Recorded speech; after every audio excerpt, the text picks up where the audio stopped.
अखिलेश यादव ने ट्वीट किया है, आखिरकार शिक्षकों की एकजुटता के सामने भाजपा सरकार को डिजिटल अटेंडेंस का अपना अतार्किक निर्णय स्थगित करना ही पड़ा। भाजपा सरकार को अब यह समझ में आ गया होगा कि लोकतंत्र में जनता की आवाज ही सबसे बड़ा आदेश होती है, न कि सत्ता की मनमर्जी। शिक्षकों को इस नैतिक विजय के लिए बधाई। शिक्षकों पर अविश्वास जताकर भाजपा सरकार ने साबित कर दिया है कि न तो शिक्षा का सम्मान करती है, न ही शिक्षकों का। भाजपा ने अध्यापकों का भरोसा खो दिया है। आशा है कि इस निर्णय के पीछे विधानसभा के आगामी उपचुनाव में भाजपा की हार का डर कारण नहीं है और उपचुनाव के बाद ये मनमाना आदेश फिर से लागू नहीं होगा। एक शिक्षक परिवार के होने के नाते हम शिक्षकों का दर्द भी समझते हैं और उनकी सही मांगों और एकता की ताकत को भी। हम सदैव शिक्षकों के साथ हैं। डिजिटल अटेंडेंस का आदेश स्थगित नहीं, रद्द होना चाहिए। शिक्षक एकता जिंदाबाद।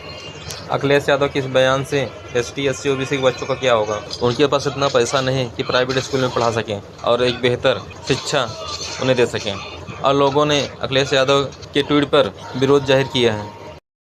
जैकी यादव हैं, उन्होंने एक्स पर ट्वीट किया है, सरकारी शिक्षकों के लिए कुछ कहा दूं तो लोग नाराज हो जाते हैं, मगर आप ही बताओ क्या बिगाड़ के डर से ईमान की बात न कही जाए। सरकारी शिक्षकों की वजह से ही आज सरकारी स्कूलों की ये हालत है। जो कोई भी अपना बच्चा सरकारी स्कूल में नहीं पढ़ाना चाहता है। अग्निवीर जवानों को न बनाकर शिक्षकों को बना दिया जाता तो राज्य के सरकारी खजानों पर बोझ भी कम आता और पढ़ाई भी अच्छी होती। जो निर्णय योगी जी की सरकार ने लिया, इसका बहुत बहुत स्वागत है। इस निर्णय पर सरकार को मजबूती से टिके रहना चाहिए। वहीं दिलीप मंडल है, उन्होंने भी एक्स पर ट्वीट किया है, मेरे पिता सरकारी स्कूल में टीचर थे। जहां ट्रांसफर होता था वहीं रहते थे। सभी टीचर यही करते थे। कहीं पूरा परिवार साथ गया तो कई बार अकेले ही गए। माँ ऐसे समय में पूरा घर संभालती थी। तब महीनों पिता के दर्शन नहीं होते थे। बाद में वे PSU में आ गए तो फिर परिवार भी साथ में आ गया। मैंने सुना है कि यूपी में टीचर जहाँ स्कूल होता है वहाँ से 50-60 किलोमीटर दूर भी रहते हैं।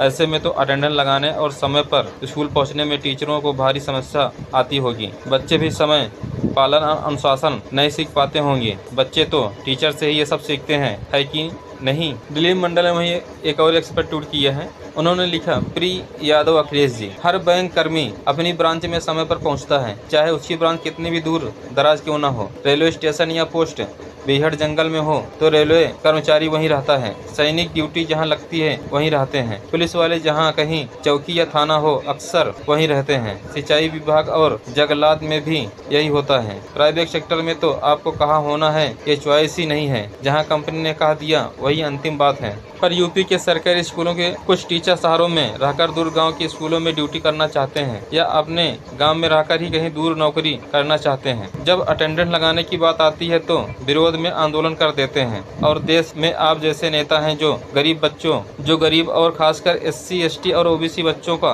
हित भूलकर चंद टीचर के साथ खड़े हो जाते हैं। ज्यादातर टीचर काम करना चाहते हैं, पर आप लोग को इससे क्या। सरकारी स्कूलों में कौन पढ़ता है या शायद आप नहीं जानते होंगे। आपके बच्चे तो विदेश में पढ़ते हैं। यूपी के गरीबों के प्रति मेरी हार्दिक संवेदना और शोक और आपको धिक्कार। फोटो अखिलेश जी के समय होने वाला चर्चित सफाई महोत्सव। सुनीता सिद्धार्थ हैं, उन्होंने भी एक्सपर्ट ट्वीट किया है, यूपी के टीचर्स को डिजिटल हाजिरी से दिक्कत क्या है। डिजिटल हाजिरी से उनका मनमर्जी लेट लतीफी में रुकावट पैदा होगी।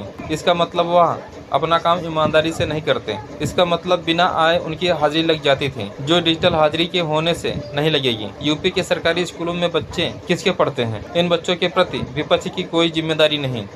जिम्मेदार बनिए और अपनी जिम्मेदारी समझिए सब। उन्होंने आगे भी लिखा है, नोट, मैंने भी टीचिंग की है, मुझे पता है कुछ टीचर सच में काम चोरी करते हैं। वहीं दिलीप मंडल ने एक और ट्वीट किया है। उन्होंने लिखा है, उत्तर भारत में अपने दूरदर्शी और गरीब विरोधी नेताओं के कारण ही दक्षिण भारत से पिछड़ा रह गया। अगर टीचर समय पर आने लगेंगे, अनुशासन आ जाएगा तो सरकारी स्कूलों में गरीब और ST SC और OBC के बच्चे पढ़ लिख लेंगे। फिर बताओ, फिर इन नेताओं की गुलामी कौन करेगा। अनिल नाम के एक और यूजर्स हैं, उन्होंने भी ट्वीट किया है, उत्तर प्रदेश के सरकारी शिक्षकों के बारे में अगर मेरी निष्पक्ष राय पूछेंगे, मैं यही कहूँगा कि सभी सरकारी शिक्षकों के पद को तत्काल प्रभाव से भंग कर देना चाहिए और सरकार को प्राइवेट स्कूलों की फीस को नियंत्रित करते हुए सभी गरीब छात्रों की फीस खुद भरनी चाहिए, क्योंकि सरकारी शिक्षकों ने मोटी सैलरी लेकर भी अपने फर्ज को बिल्कुल भी नहीं निभाया है। 90% सरकारी शिक्षक प्रदेश पर बोझ बन गए हैं। पढ़ाने में इनकी कोई रुचि नहीं होती है। पूरा जीवन इनका नौकरी के बाद ट्रांसफर पोस्टिंग की सेटिंग में बीतता है। बच्चे के हवाले क्लास